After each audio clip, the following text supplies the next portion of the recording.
Vale, pues bienvenidos a una nueva Black Friday, para que los que es la primera vez que venís. Lo organizamos de forma recurrente, cada 2 o 3 semanas, y cogemos una temática, la exponemos, en fin, compartimos puntos de vista, conclusiones y demás. En esta ocasión participa Rodrigo, que es quien está liderando lo que es la unidad que llamamos nosotros del Digital Hub, ¿vale? Que es co-crear para innovar, ¿vale? Ahora vais a ver el detalle en la presentación. Y por mi parte, que soy Jordi, que soy el Managing Director de Slash Mobility, y os voy a trazar casos de éxito muy concretos en los que hemos aplicado este servicio, que ha aportado y qué resultados hemos obtenido. Sin más dilación, Rodrigo. Todo tuyo. Pues gracias, Jordi. Gracias a todos por venir. Buenos días, buenas tardes. Bueno, vamos a hablar de más cosas que Design Thinking, ¿vale? El core de los siguientes 30 minutos va a ser innovación en sentido amplio, y para eso utilizamos diferentes herramientas, diferentes estrategias, diferentes paradigmas, ¿no? Muy centrados en cómo pueden innovar las grandes empresas hoy en día, ¿no? Vamos a hablar primero de un contexto general, en qué contexto nos estamos moviendo, que aquí no contaré nada que nadie sepa, ¿no? Para a continuación pasar a ver cómo entendemos nosotros la innovación y cómo ese entendimiento nos va a ayudar a elegir o a seleccionar las herramientas que vamos a usar para los procesos de innovación. Y por último, hemos hecho una selección de 3 herramientas para navegar las disrupción, ¿no? Por eso decía que Design Thinking es una de ellas, pero tenemos más. Todas están muy interconectadas y muy solapadas en el proceso, ¿no? Y por último, como ha dicho Jordi, presentará 4 casos de éxito muy claros para que todo esto que desde una perspectiva más general voy a contar yo lo podamos aterrizar en casos concretos, ¿no? Durante todo el tiempo, si algo no queda claro, tenéis preguntas o queréis aportar también, porque es un poco la idea, es establecer como un marco general para construir, ¿no? Y para debatir en torno a ello también desde vuestras experiencias, ¿no? Que supongo que serán diversas, ¿no? Vale. En los últimos 15 años han desaparecido el 52% de las compañías del índice Standard & Poor's de Estados Unidos, ¿no? ¿Qué quiere decir esto que han desaparecido, ¿no? Se han volatilizado, se han esfumado. Realmente lo que quiere decir es que más de la mitad de las compañías que están hoy en día no estaban hace 15 años. Eso nos hace ver la velocidad, el ritmo al que están sucediendo los desplazamientos de las tecnologías, que no sucedían hace 50 años, ¿no? En 1955 una empresa estaba 61 años establecida y nadie la movía de ahí, y hoy en día, o en el 2015 eran 17 años y cada vez va para abajo, ¿no? Quiero decir, esto va muy rápido. Y no solo eso, sino que las que hoy en día ocupan los primeros puestos son empresas tecnológicas, y hace 18 años eran otras muy distintas las que estaban en un primer lugar. Esto es Estados Unidos, ¿no? Y dices, bueno, pues siempre hablamos de Estados Unidos, parece que todo lo que sucede en Estados Unidos tiene que suceder aquí, y a lo mejor no, pero no sé si os habéis leído las noticias, pero precisamente ayer MaxMobile, que es una startup, nació como startup hace 12 años aquí en España, ha entrado en el IBEX 35 desplazando a Técnicas Reunidas. Es un ejemplo claro que tenemos muy cercano de que esta disrupción o que se está produciendo también aquí. No es algo que sucede fuera, sino que es algo que sucede también aquí dentro, ¿no? Por otra parte, otro hecho relevante es que esta adopción de las nuevas tecnologías es cada vez más rápida. La electricidad tardó 46 años en extenderse al 25% de la población de Estados Unidos, mientras que las redes sociales les tardaron solo 5 años, ¿no? Y esto sucede con las tecnologías, pero sucede con los productos, ¿no? Vemos el crecimiento de WhatsApp, tardó 4 años en conseguir 400 millones de usuarios, mientras que Facebook, que también ha crecido exponencialmente de una manera increíble, fueron 145. Cada producto que sale nuevo tarda menos tiempo en alcanzar una masa crítica, ¿no? Y otro índice, por ejemplo, ¿cuánto tardan los vídeos en YouTube en alcanzar 1.000 millones de visualizaciones, ¿no? Pues el récord está en 87 días, ¿no? Aunque fue en 2015, pero este último año un montón de vídeos que en 100 días han alcanzado 1.000 millones de visualizaciones. Esto hace una idea de la viralización y de la rapidez con que las ideas, las tecnologías, los conceptos, los modelos, los negocios crecen y se expanden hoy en día, ¿no? Y lo que hoy vale, mañana puede que no sirva. Y ya por último, bueno, no por último, penúltimo, para dibujar todo este cuadro, son las tecnologías emergentes. Esto es un poco lo que Gartner cada año nos muestra de las tecnologías que están viniendo. Cada año, si vemos una foto de cómo va desplazándose año a año las tecnologías, pues vemos que muy rápidamente entran y salen, ¿no? Blockchain, que hace 2 o 3 años estaba en el hype, ya está bajando la curva de exportaciones, ¿no? Y ahora tenemos otras tecnologías como el Smart Gas o la impresión 4D o el Human Augmentation, están subiendo, ¿no? Mientras que la realidad virtual o la realidad aumentada, que pensamos que todavía queda mucho por hacer, pues ya se van desplazando, ¿no? Esto un poco genera angustia, ¿no? Quizá en los que están en los puestos directivos de las grandes compañías, porque no saben cómo les va a afectar, ¿no? Y por último, el usuario, los usuarios, que hoy en día también estamos interconectados y estamos con acceso a nuestro móvil a todo, ¿no? Y eso impacta directamente en las empresas y en sus modelos de negocio y en los nuevos modelos de negocio que se van creando. Esto es el cuadro general que vivimos hoy en día, ¿no? Porque, como os decía, seguro que no cuento nada nuevo, al final una serie de datos que nos demuestran que esto es así y que esto está cambiando muy rápido y que las compañías, tanto las compañías grandes como las medianas como las pequeñas, tienen que hacer frente a estos cambios brutales que están recibiendo a través de la innovación. Es la única manera de seguir creciendo y seguir manteniéndose en su sector. Nosotros entendemos la innovación, o la innovación sucede para nosotros en la intersección de estos 3 círculos, ¿no? Del negocio, la tecnología y los empleados. ¿Qué quiere decir esto? Tiene que ser viable desde un punto de vista de negocio, tiene que ser rentable, tiene que ser factible desde un punto de vista tecnológico. Estamos hablando de tecnologías, si nos acordamos de la gráfica que he puesto antes, de tecnologías que igual no están suficientemente maduras como para hoy en día hacer un producto con ellas. Y por último, estarían los empleados o los usuarios, ¿no? Digamos, tiene que responder a una necesidad, un deseo o un problema que tengan los usuarios que van a usar ese producto. Y en el centro se produce la innovación. Pero esto es muy amplio, ¿verdad? Porque, bueno, cualquier cosa puede estar ahí. ¿Y por qué llamarla innovación no llamarla innovación? Entonces, si entramos a diseccionar un poco más para entender que los diferentes tipos de innovación los podemos dividir en 2, ¿no? Cuando hablamos de la innovación disruptiva, que un poco acuñó este término Clayton Christensen en el dilema del innovador, ¿no? Y es interesante ver cómo él define la disrupción y a qué hace referencia, ¿no? Y cómo la disrupción surge de satisfacer una demanda de los usuarios menos demandantes, ¿no? Ofrece funcionalidades que hoy en día no son las que más demanda el usuario, pero que muy rápidamente puede alcanzar ese nicho de mercado de la masa crítica, ¿no? Mientras que la innovación sostenida o incremental va aportando cada vez innovaciones pequeñas sobre un producto que ya existe y va creciendo de una manera más sostenible hasta alcanzar las necesidades de los usuarios, ¿no? Esto, ¿cómo lo podemos ver? Esto ha sucedido... Perdón, voy para atrás. Por ejemplo, sucedió para ejemplificar, ¿vale? Esto, que entendamos muy bien lo que significa la disrupción. Con productos como la radio, ¿no? En su momento, cuando salió el transistor, que era de una calidad de sonido infinitamente inferior a lo que eran los transistores, es decir, está dando un producto que no tiene las funcionalidades que tiene el que actualmente estaban usando la mayoría de hogares, pero sin embargo tenía otra característica que lo hacía muy útil, que era portable, ¿no? Y eso interesaba a una serie de consumidores, en un principio no a todos, pero sí a unos pocos, y eso permitió que fueran integrándose. Desde un principio están haciendo un producto que en principio la gente puede pensar que no tiene sentido porque estás dando peor calidad, ¿no? Pero se adelantaba a lo que iba a demandar la sociedad en el futuro, ¿no? Y lo mismo puede ser con Wikipedia, por ejemplo, que en un principio pues también la Wikipedia ofrecía información sobre pocas cosas y con una objetividad o con una calidad pues también ínfima, ¿no? Comparado con lo que era una enciclopedia. Pero ¿qué pasaba? Que era accesible a todo el mundo y que era gratuita. Eso poco a poco se ha convertido en lo que todos sabemos, ¿no? Ahora ya nadie tiene una enciclopedia en su casa y Wikipedia. Nacen de satisfacer una necesidad en un principio que no tiene mucho sentido, ¿no? O que no está satisfaciendo a la mayoría de usuarios, pero que de algún modo está viendo algo que está anticipando el futuro, ¿no? Y muchas veces tiene que ver con esa accesibilidad, con esa gratuidad, con esa movilidad, portabilidad, bueno, lo que hoy en día está marcando nuestros hábitos.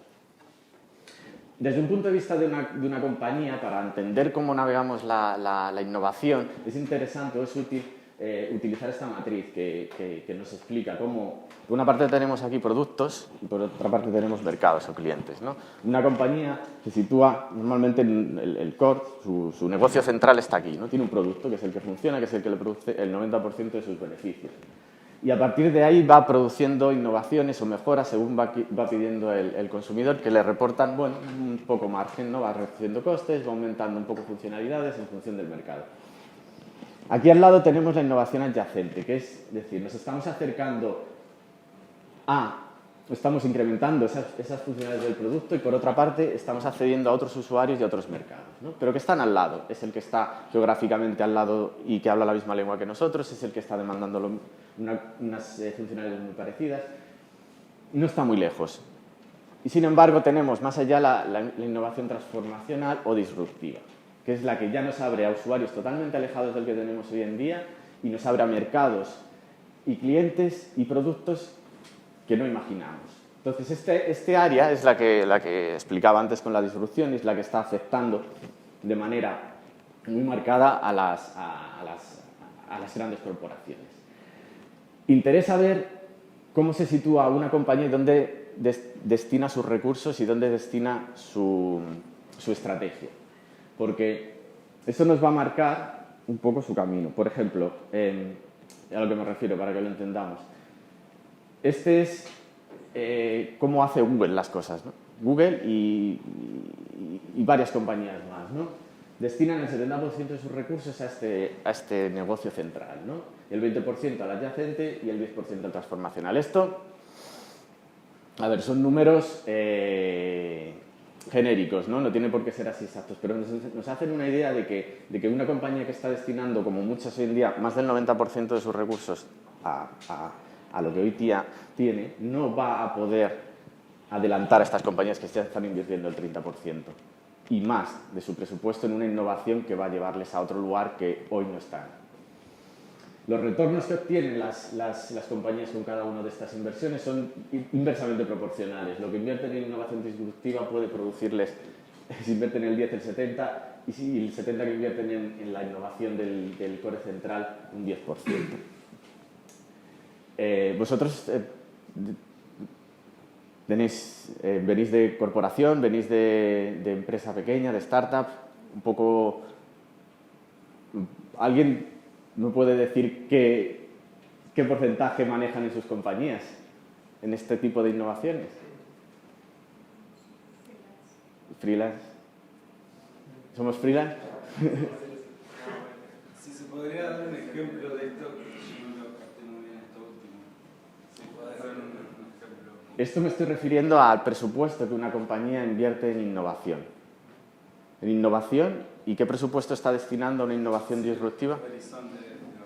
Los horizontes. Este es el horizonte, el core, es el producto que les da la mayor parte de beneficios. Es para Huawei, pues el teléfono móvil, ¿no? Y el adyacente es la innovación que está... O sea, esto se refiere al día a día, a producir el producto, a que todo vaya bien, a que no falle. El adyacente es introducir pequeñas mejoras en el producto, ¿no?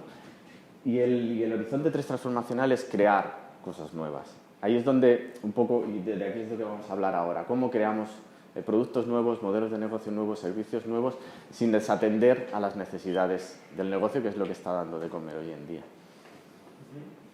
Es un poco la clave, ¿no? Es aquí donde nos tenemos que manejar, porque esto es el business as usual, la compañía sabe muy bien cómo funcionar aquí no hace falta ayuda, pero aquí es donde no sabe navegar, aquí es donde están viniendo las startups, aquí es donde están viniendo las nuevas tecnologías.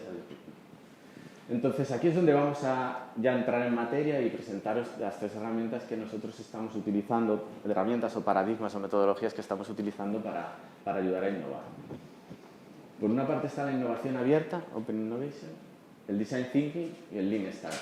Son 3 paradigmas, ¿no? Son más amplios que metodologías o que herramientas, que de alguna manera se entrelazan y se entremezclan y que los estamos trayendo desde fuera de las corporaciones hacia las corporaciones. Porque esto no surge en ellas, esto surge fuera, pero vemos que hoy en día es necesario que lo estén utilizando.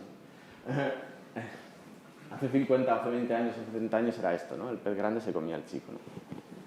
parecía, ¿no? La empresa grande estaba muy tranquila porque nadie lo hacía sombra. Hoy en día ya no es así.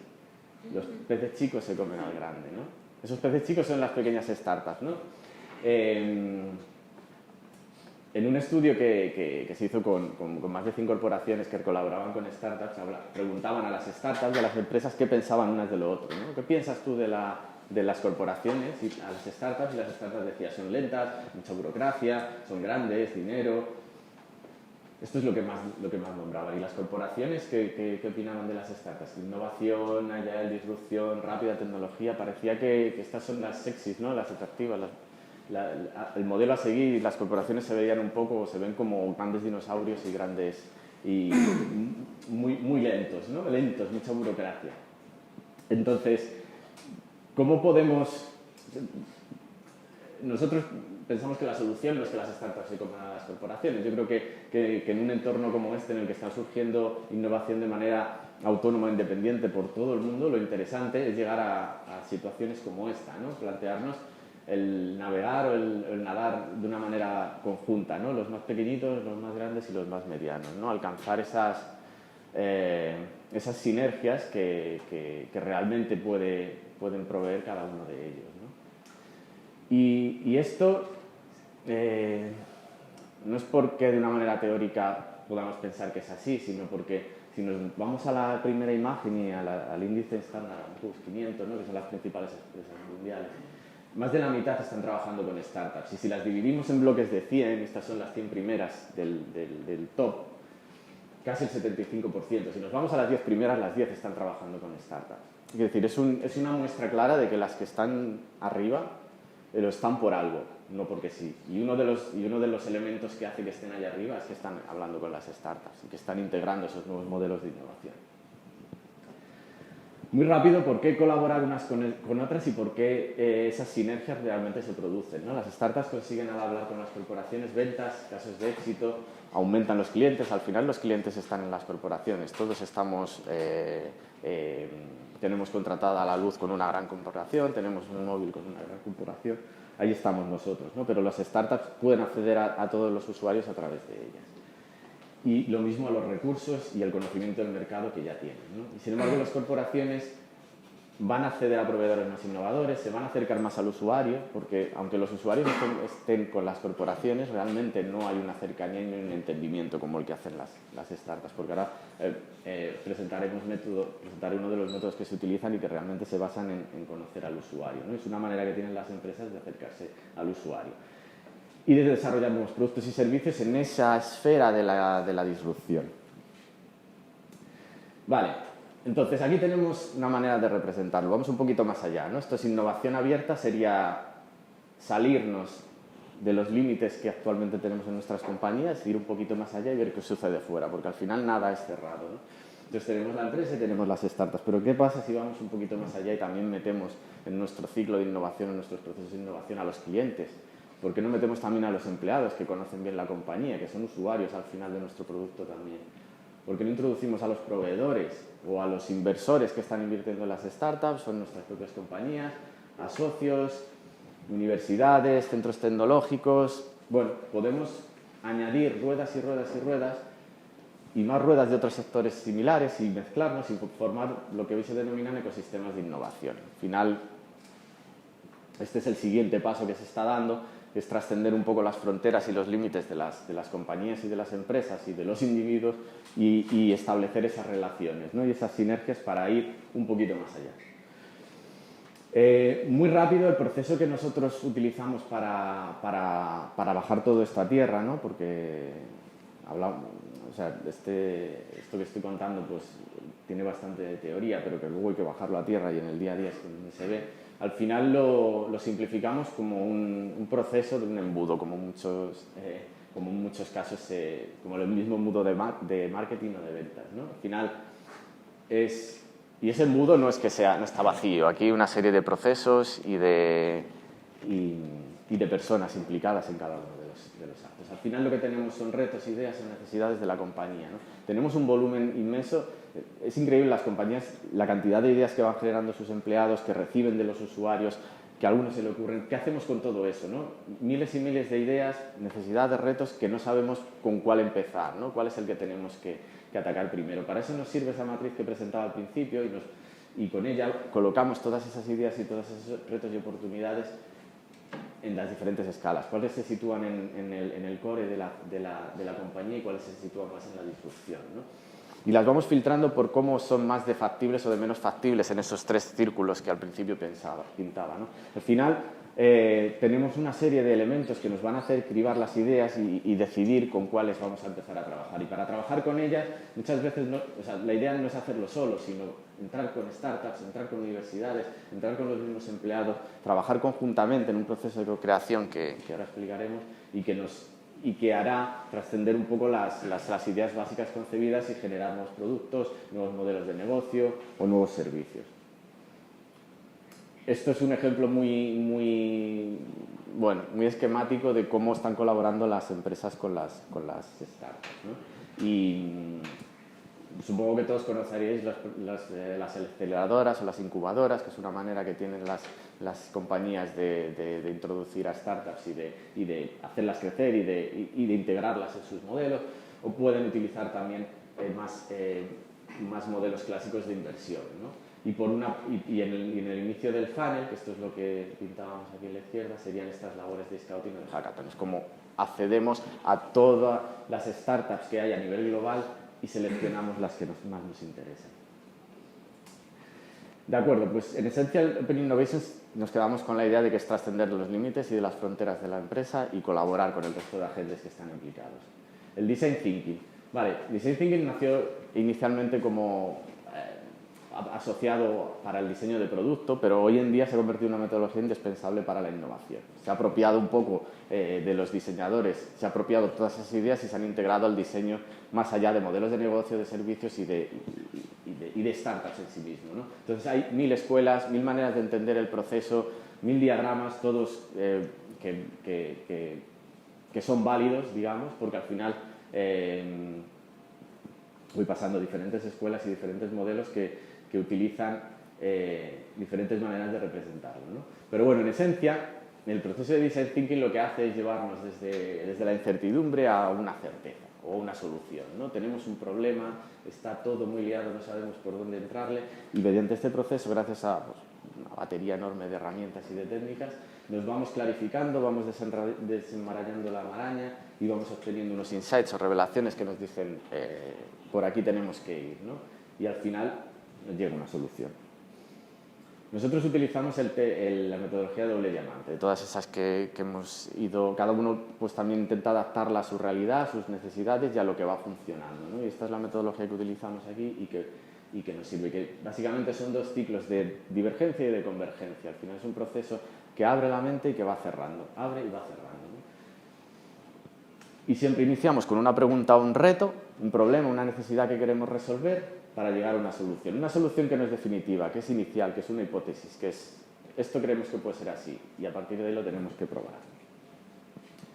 Entonces, entrando un poco en el detalle de cada una de las fases, ¿no? En el primer bloque que nos responde un poco a la pregunta del qué, tenemos la primera fase que sería descubrir. Es donde analizamos y contextualizamos la situación. Salimos a la calle, nos ponemos en los pies del usuario y hacemos lo que él hace para conocerlo muy bien. Se hacen entrevistas, se hacen una serie de técnicas que nos permiten conocer bien cuál es el problema y cómo es el usuario, ¿no? Más allá de lo que dice, también lo que piensa, lo que siente y lo que hace.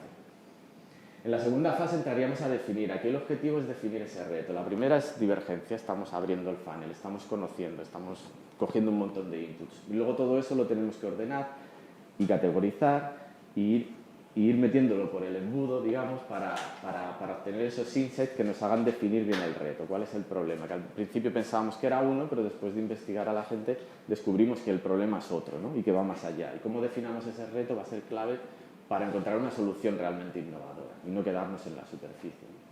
El segundo bloque nos responde el cómo.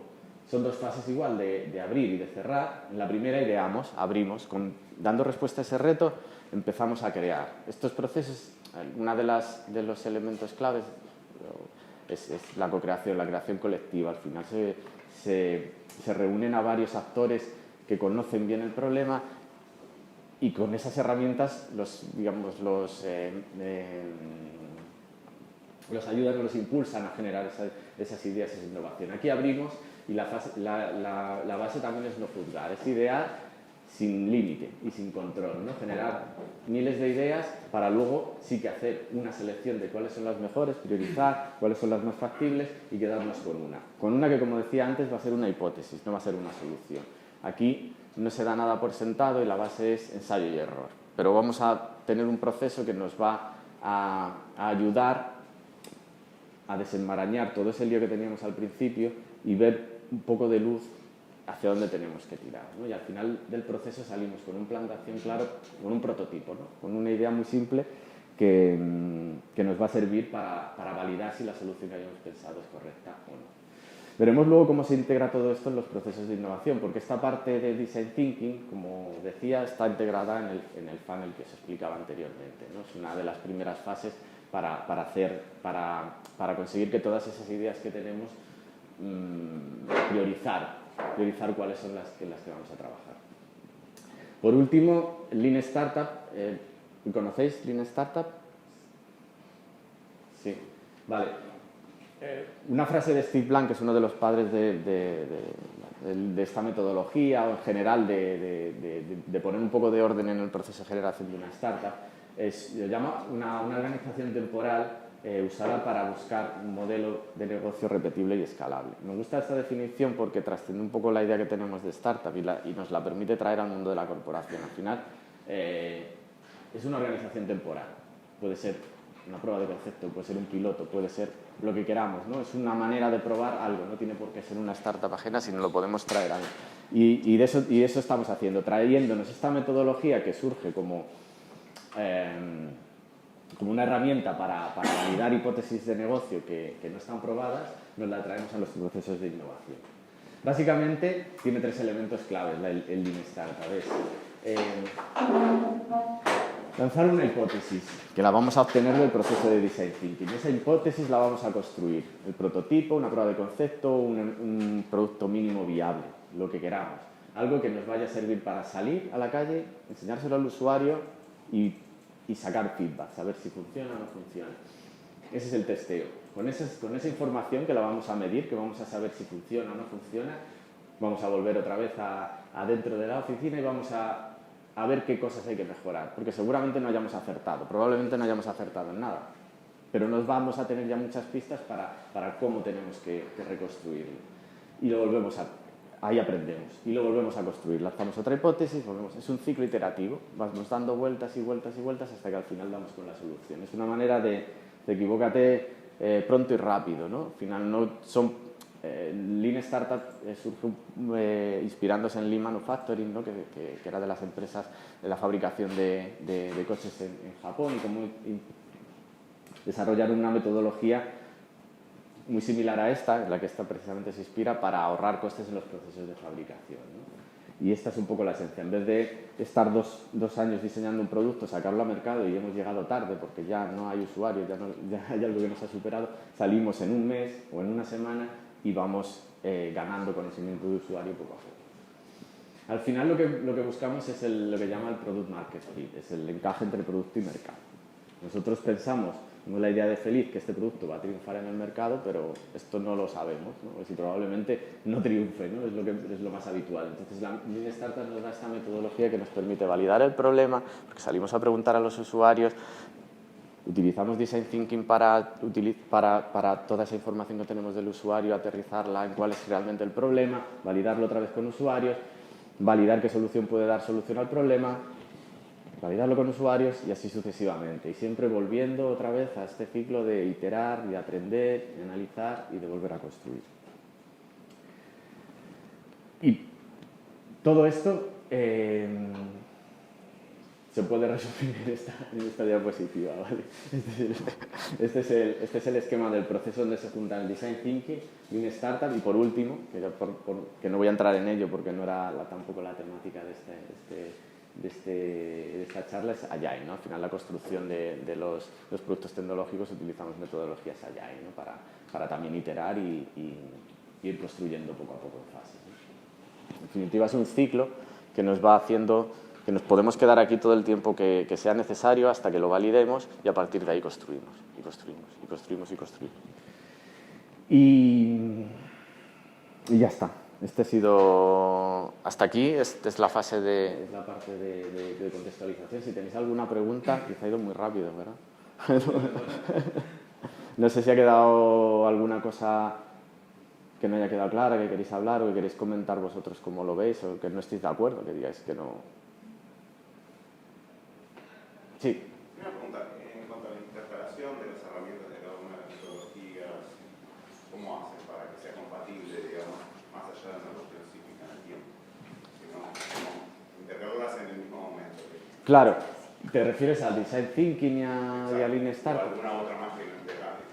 Claro, al final son metodologías que están pensadas precisamente para ser integrables, ¿no? Entonces, todo lo que cuando entramos en un proceso lo que tenemos es un toolkit grande de herramientas y bajo este marco general las vamos usando. En realidad el proceso es como un mapa, no es necesario seguir, y es un error muchas veces seguir unos pasos marcados. Al final tienes un proceso vivo en el que tienes que leer lo que está sucediendo y hacer uso. Muchas veces este proceso que marcaba pasas directamente aquí. ¿Por qué? Porque a lo mejor ya conoces al usuario perfectamente. O sea, todo esto no te lo necesitas, ¿no? Muchas veces, o sea, en teoría tienes que construir, pero muchas veces aciertas a la primera también. Entonces esa es la clave, ¿no? Saber no obsesionarnos con que el proceso tiene que seguir unos pasos y ser rígido, es todo lo contrario, es un proceso vivo y abierto, ¿no? ¿Y la última se puede explicar? Agile.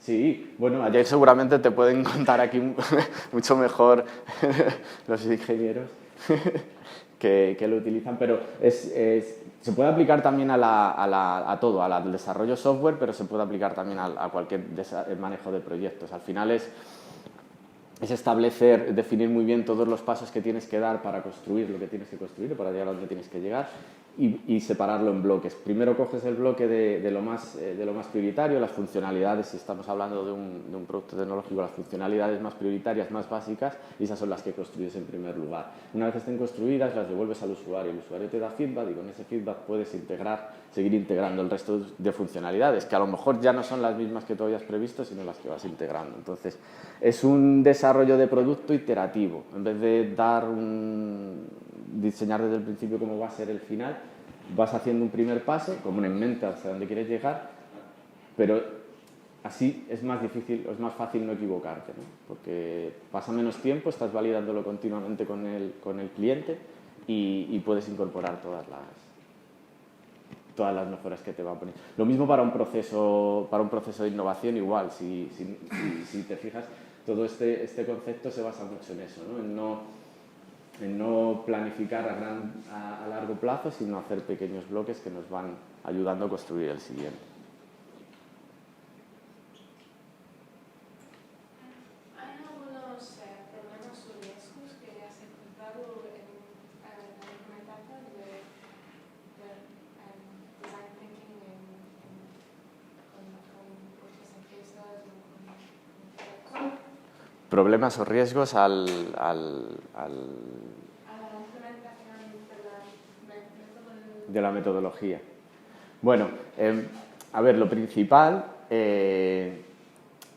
lo más problemático, lo que más cuesta en estos procesos es la parte de empatía, ¿no? Es ponernos en el lugar del otro. Al final es un proceso en el que hay que venir muy abierto y un poco dejar fuera los prejuicios o las ideas que tienes y venir abierto. Es decir, yo no conozco, y pasa más cuanto más conocimiento tiene la gente o se cree que tiene de un proceso, ¿no? Es un poco el riesgo de trabajar cuando trabajas con personas que tienen o se creen que tienen ese conocimiento, les cuesta salir de ese esquema que tienen. Entonces lo difícil es entrar con una mentalidad abierta para construir desde allí y estar abierto a que una persona que no tiene ni idea de tu negocio te pueda decir y te pueda enseñar qué es a lo mejor el siguiente paso que tienes que dar, ¿no?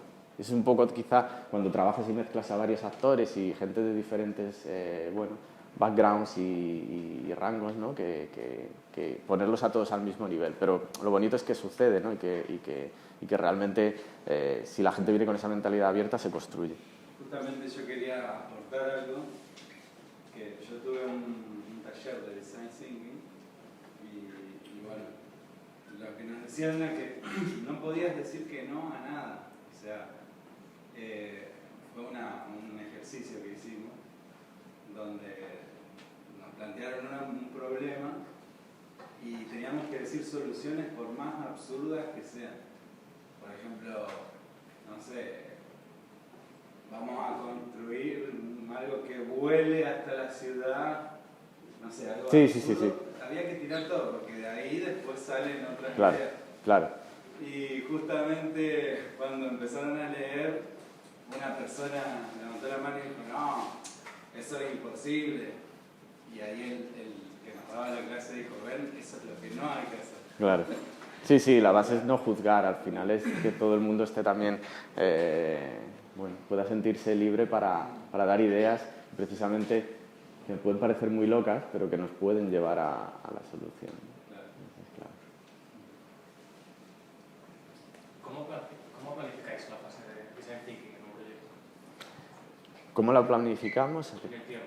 Es algo desde que entendí un poquito cómo funciona el concepto.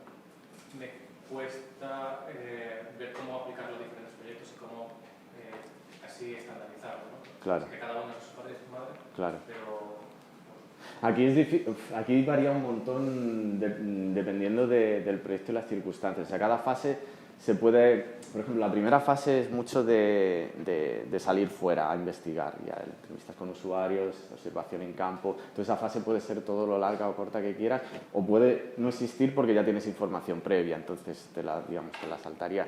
Si no, luego todos estos bloques en cuestión de tiempo se pueden organizar en 2 sesiones. O en 4 sesiones.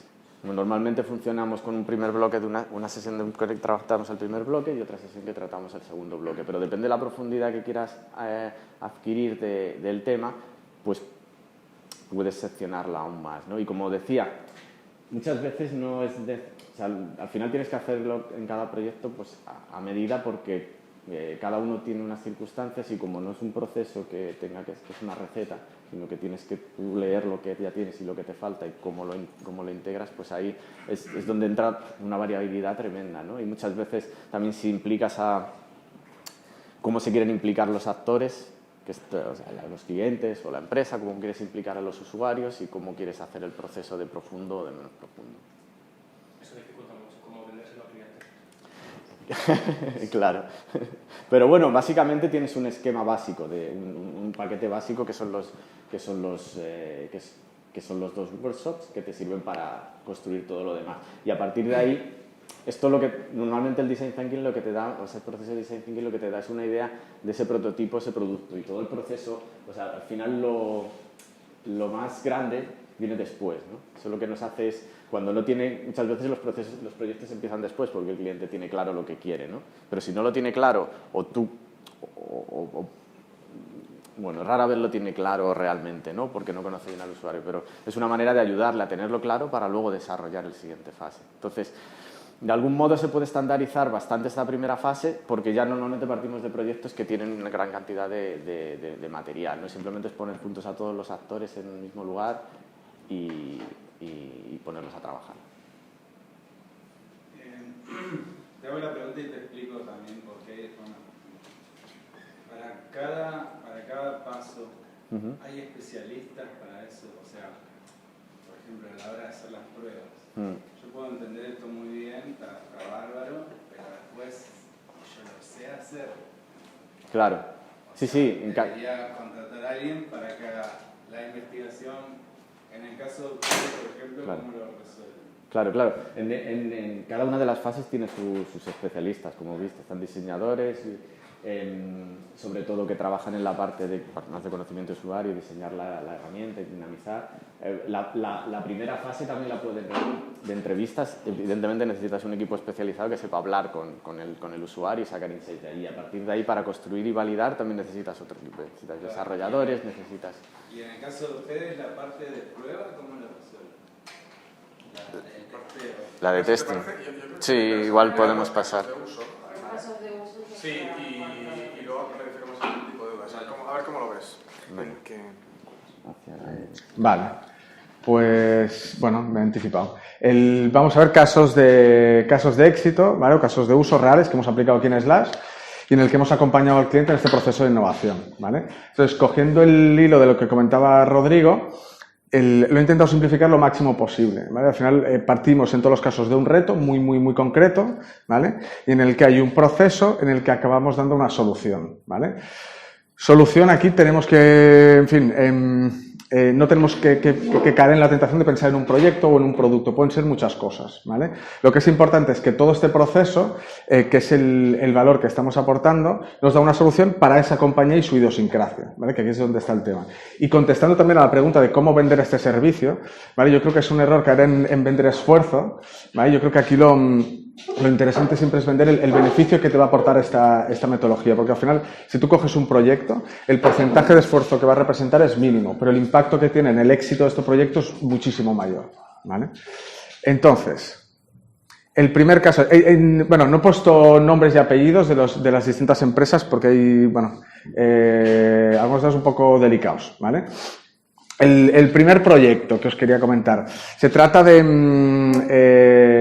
una compañía cinematográfica, ¿vale? Es la principal compañía aquí en España, tiene más de 500 salas de cine, ¿vale? Entonces nos planteó un reto muy sencillo, que era, yo quiero fidelizar, incrementar el índice de fidelización de mis usuarios, ¿vale? Este concepto lo aterrizamos y quedó en, quiero incrementar el número de usuarios que tienen la tarjeta de fidelización, ¿vale? A priori muy sencillo. Entonces, aquí se inicia un proceso, ahora tampoco no vamos a entrar al detalle, ¿vale? Con el objetivo, pues eso, ¿no? De involucrar a distintas personas, distintas técnicas y entender qué quiere el usuario para acabar conceptualizando una solución que tenga la visión del usuario, sea viable económicamente y factible a nivel tecnológico, ¿vale? Que esta es la clave. Y este es un ejemplo vinculado al mínimo producto viable, que es muy sencillito, pero yo creo que se entiende. Entonces, en este caso, analizamos la experiencia del usuario, ¿vale?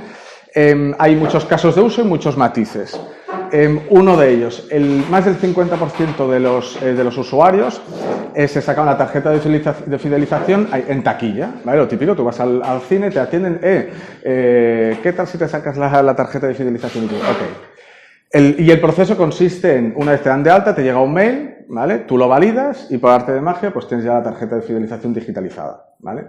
Excepto si previamente no te has registrado como usuario, ¿vale? Entonces, en estos casos, lo que sucedía es que el usuario validaba el mail, le llevaba un formulario de la web muy engorroso, ¿vale? Entonces, los índices, el porcentaje de usuarios no registrados que se generan en la tarjeta de fidelización era ridículo, ¿vale? Este es un ejemplo muy concreto, pero hay otros dentro de este mismo caso de éxito, ¿vale? Entonces, para esta oportunidad, ¿vale? Que se generó, ¿vale? Planteamos una solución tecnológica, ¿vale? En este caso, muy sencillo, es un chatbot, ¿vale? Teniendo en cuenta que también hicimos el análisis de back office, ¿vale? Cómo vive, en este caso, la compañía este proceso, no se podía cambiar la lógica, ¿vale? Entonces, faseamos una solución, ¿no? Ya corto, lo que se propuso es, para los usuarios no registrados, ¿vale? Que validan, en lugar de irse a un formulario que no entienden, porque además lo curioso era que los usuarios no se sacaban la tarjeta de fidelización no porque no quisieran registrarse, sino porque no entendían ese registro, ¿vale? Entonces aquí era un chatbot, no sé si estáis más o menos familiarizados con el concepto. Vale, pues es un bot, ¿vale? Con el que tú interactúas mediante lenguaje natural, ¿vale? Tú recibes unos inputs y él te responde, ¿vale? Y puede incluso generar ciertas acciones, ¿vale? Entonces, en este caso, pues mediante lenguaje natural, como si tuvieras una conversación, ¿vale? Tipo chat, pues estoy diciendo, bueno, ya te has validado, por favor dame estos datos, que es lo que falta para el registro, lo podemos complementar con promociones, o sea que hay un flujo trabajado, pero al final, a mí lo que me interesa es que os con la idea que es una solución tecnológica muy sencillita, ¿vale? Que responde a la oportunidad que hemos identificado, ¿vale? Obviamente, el porcentaje de usuarios que se sacan la tarjeta de fidelización no registrados, pues se incrementó, ¿vale? Este es un caso muy sencillo.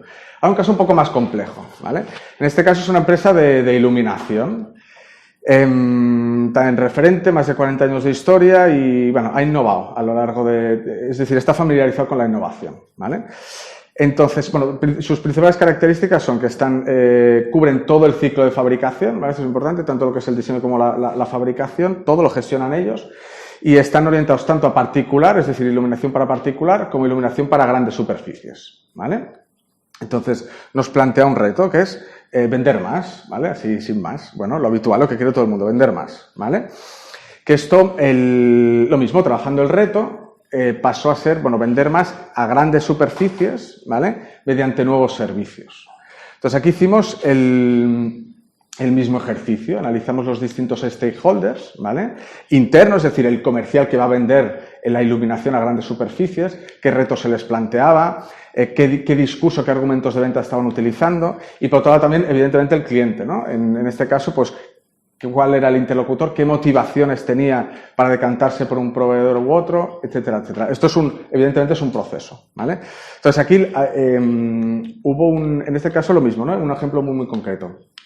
La principal motivación por el cual el cliente se decantaba por un proveedor u otro, ¿vale? Era reducir costes, ¿vale? Pero eso no era optar por el proveedor más barato. Es decir, no pensaban tanto en costes de qué me va a costar la iluminación y la instalación, sino en cómo yo a largo plazo puedo hacer un uso eficiente de la iluminación, ¿vale? Entonces aquí se genera una oportunidad relativamente evidente que era la digitalización del servicio, ¿vale? Ofrecer un servicio digitalizado de iluminación. Y aquí pues se abren distintas líneas de trabajo, ¿vale? Que vamos a ver. Aquí, distintas líneas de trabajo.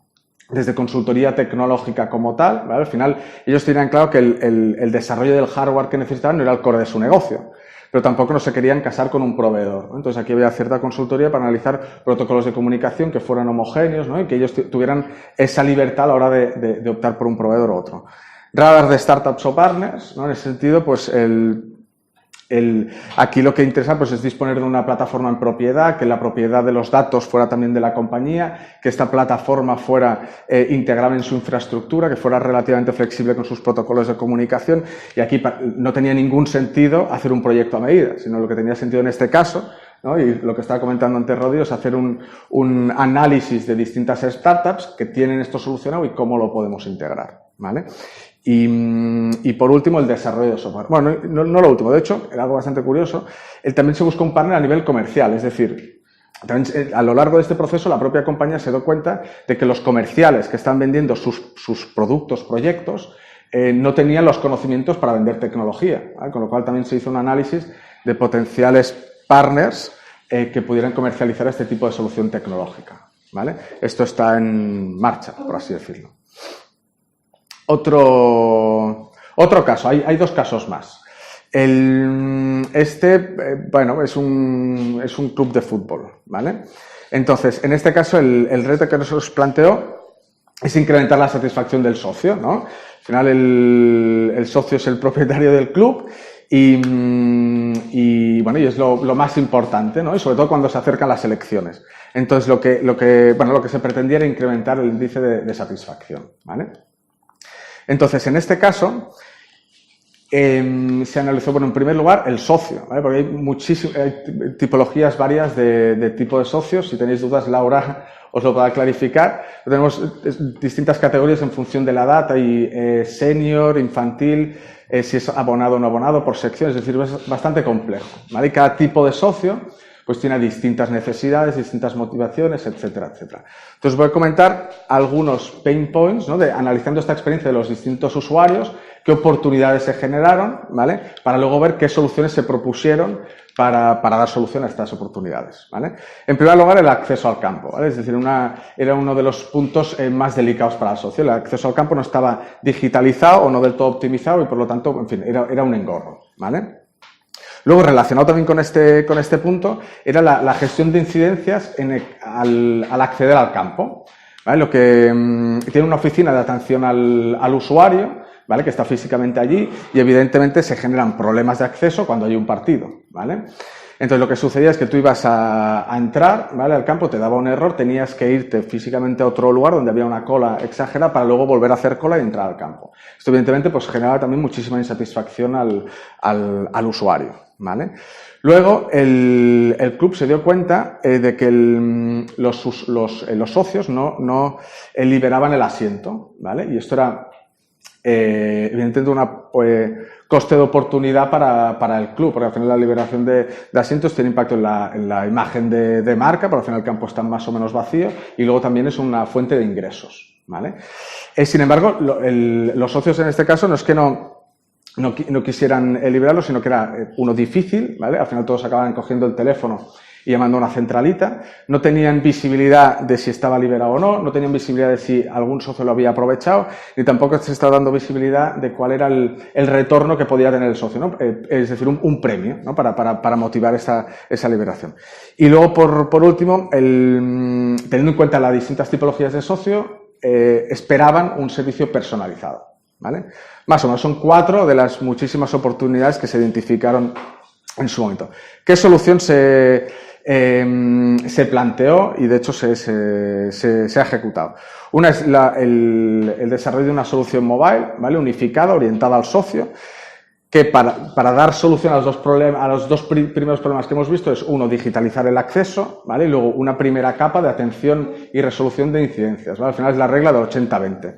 La mayoría de incidencias pues eran las mismas para todos los usuarios, con lo cual reducíamos las colas e incrementamos el índice de satisfacción del socio. Por otro lado, y relacionado con el servicio personalizado, en este caso lo mismo, ¿no? Hicimos un radar de potenciales soluciones que nos permitieran, uno, digitalizar el campo, ¿vale? Integrar una solución dentro de la aplicación y dentro de la aplicación y otros canales, es decir, tener información del socio de dónde está físicamente en ese momento, ¿vale? Si está en el campo, evidentemente, y cruzarlo con información de otros canales, ¿vale? Para, mediante pues, inteligencia artificial, pues ofrecer servicios segmentados y que aportan valor a cada uno de los usuarios, ¿vale?